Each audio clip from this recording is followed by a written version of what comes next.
Muy buenas a todos los seguidores de Turnhill Wrestling, yo soy Chos y bueno, hoy estamos en el local de entrenamiento de Tyris Wrestling, mañana tendrán probablemente su mayor show hasta la fecha, Project Godella, y hoy tenemos con nosotros, para hacer unas cuantas preguntitas, a uno de los talentos que estarán mañana en el show. Luchador internacional, gran talento, Omari. Omari, thank you for being here with us. Hello. How are you?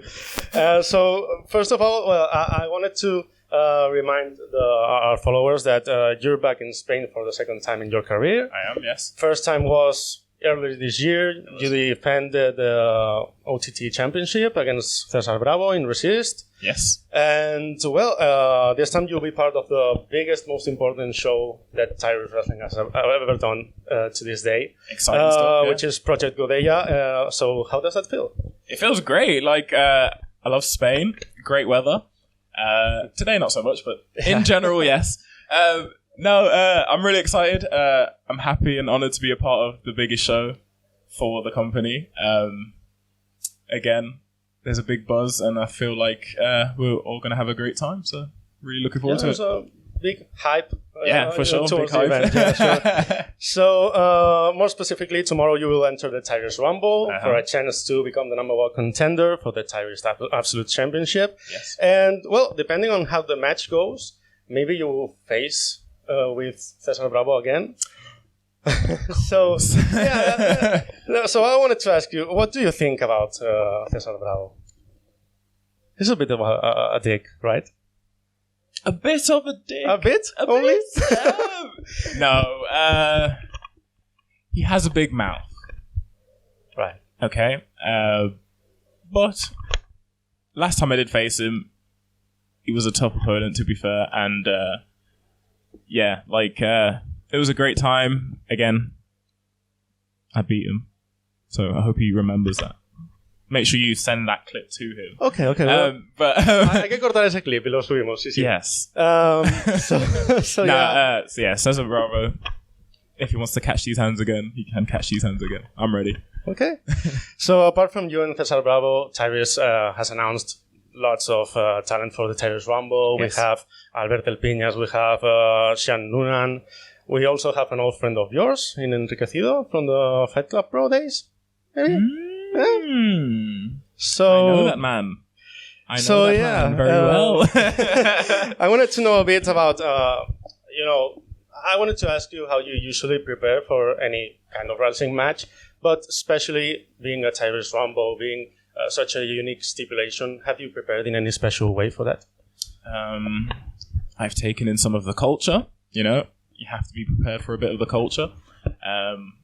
I've done my research on some of the people, not all of them, because I like to be surprised.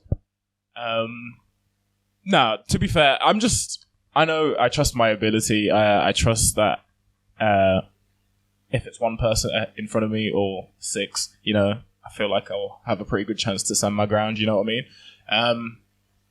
Rumbles can go anyway, you never know. I'm a big guy, easy target, I might have 10 people coming after me, we don't know, so I'm just ready for anything and everything, basically. Let's hope for the best number to enter the Tyris Rumble, right?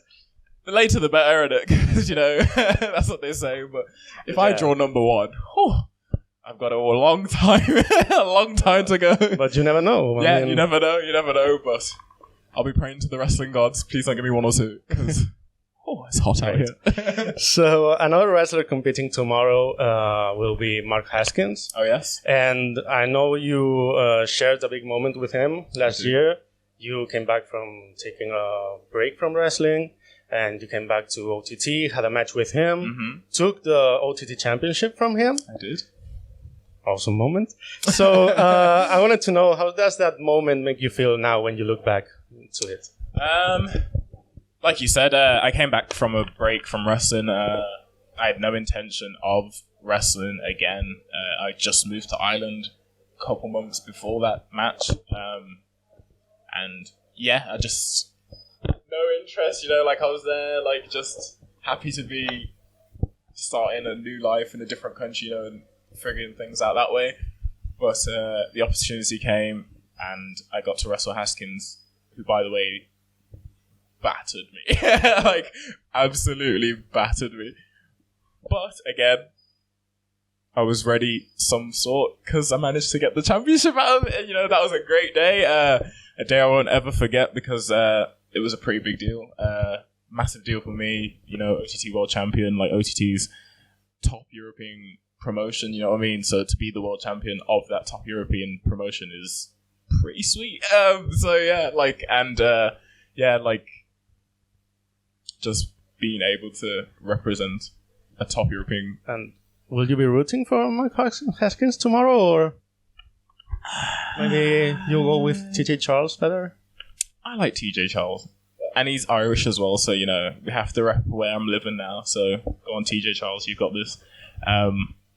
But again, you can't doubt Haskins' ability as a wrestler because he's unreal. And with Vic Haskins by his side, they're a pretty deadly duo. So TJ Charles has a lot to deal with tomorrow. I don't envy him at all, and let's just hope he's ready. Cool. And well, since you came back last summer, you've had a great reign as OTT World Champion. You've been traveling all over Europe. And well, a couple weeks ago, you faced Will Ospreay 2 in a tag team match. And yesterday, you entered the PWI 500 list. Yes. Number 118, right? Congrats for that. Yeah. So, sorry, completely went over the congratulations. Yeah. So, you know, you've had a crazy year, and I wanted to know which are your thoughts on this year you're having, and you know, how do you feel about the point you're at your career right now? One of my main things for when I came back to wrestling was to make sure I always enjoy the wrestling. That's like my top priority in it because I don't ever feel how I felt when I took my break from wrestling. So that's always top of my mind. But I think I've had a pretty sweet year, winning top championships and being able to travel to all these different countries to wrestle is like a dream come true for me because I love traveling. I love going to different countries and experiencing different places and all that good stuff. So, yeah, it's just been a great year for me. Double win. Yeah, traveling exactly. And competing. Happy. Yeah. So, tomorrow, as we said before, you'll have the chance to become number one contender for the Tyris Championship. And apart from that, what other goals does Omari have in mind right now? What goals do I have?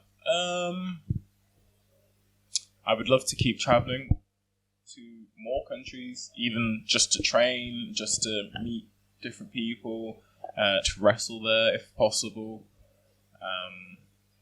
I'd love to go back to America. What I do there, I don't know. But I'd love to go back to America and wrestle if possible. That would be cool. What else? Maybe win the OTT Championship back. Maybe. So. Maybe, you know. 2 times sounds great. Above all else, just enjoy myself. Maybe PWI, a higher rank next year. I don't know how I got to 180 this year, but, you know, here we are. Maybe next year, maybe higher. Maybe up by 1 or 2. Top half of the list. Yeah. So that's pretty big accomplishment. Yeah.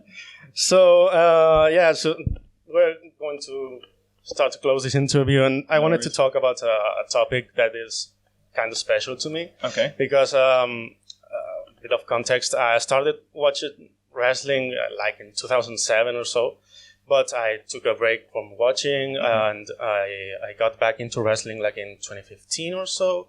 And one of the main reasons I kept watching wrestling then was a specific promotion, WCW, What Culture Pro Wrestling, later known as Defiant.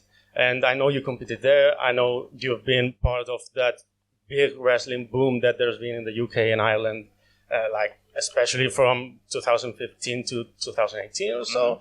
And well, I wanted to ask for you to share some memories from your matches there, from all those years, and also ask you about where do you think the UK and Ireland wrestling scene is now compared to where it was back then. Okay.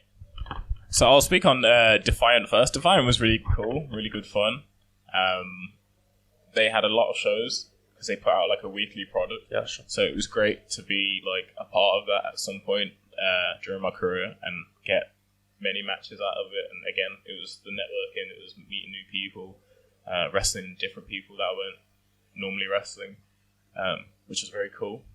It's a shame they closed down, but it happens, you know what I mean? Like, there's nothing really you can do or say. But in terms of what was the second part of the question? I forgot. Yeah, well, about where the wrestling scene in the UK and Ireland is now compared to those years of... Yeah, well, again, those years, it was unreal, you know, like, there was a massive boom and everyone was doing really, really well. And I feel like it's coming back, to be fair. Like, again, COVID happened and it took a downward spiral, but there's new talent coming through, you know, new people shining, new people taking over and showing that they're top dogs in the UK. Like a rebirth. Yeah, for 100%. And again, it's just sort of a constant cycle, so it'll just keep going, and you get to see all these fresh faces do amazing things, and hopefully it leads on to bigger things for all of them. Hope so. Mark Haskins there. Adding some comments. Oh, fuck the new guys. This is my territory still. Oh. That's fair. Well, that's a statement. So, yeah. So, this is it. Thank you. Thanks a lot for accepting the interview, for joining me. And, well, usually we would close this asking you to, you know, say something to the fans that will attend the show tomorrow. Okay. But I'm going to, you know, shake it up a bit. And we're going to talk to the fans that are not completely sure if they'll go tomorrow. They may be a bit hesitant about if they are attending tomorrow the show or not. So what would you say to those people? Why would they have to go tomorrow to Project Godella? Okay, so you need to go tomorrow because the thunderstorm has passed. We have good weather planned tomorrow, so you have no excuse really. The wrestling on the show will be phenomenal. There's some great names on there, like Mark Haskins and his wonderful wife, Vic Haskins. I'll be there, you know. No, good reaction. A lot of the scene here in Spain's doing really well. Like, there's a lot of new promotions cropping up, and they're all putting out good content. And again, it's just building the scene, building the country scene, and making them like stand with the rest of the countries that you see out there already. You know, and that's what you want to do. You want to build the scene and make sure everyone's thriving, and there's a place for us guys to come from the UK and come from Ireland and go to these places and be able to share places with talent and learn from them, and they can learn from us, and just overall have a great wrestling experience for everyone, you know. So, and the fans can enjoy that and enjoy what we have to offer in whatever country we end up in, you know what I mean? So, that's why you should come tomorrow. It'll be good fun. Great. So, thanks for being here with me. And, bueno, dejamos aquí la entrevista con Omari. Espero que os haya gustado y nos vemos a la próxima.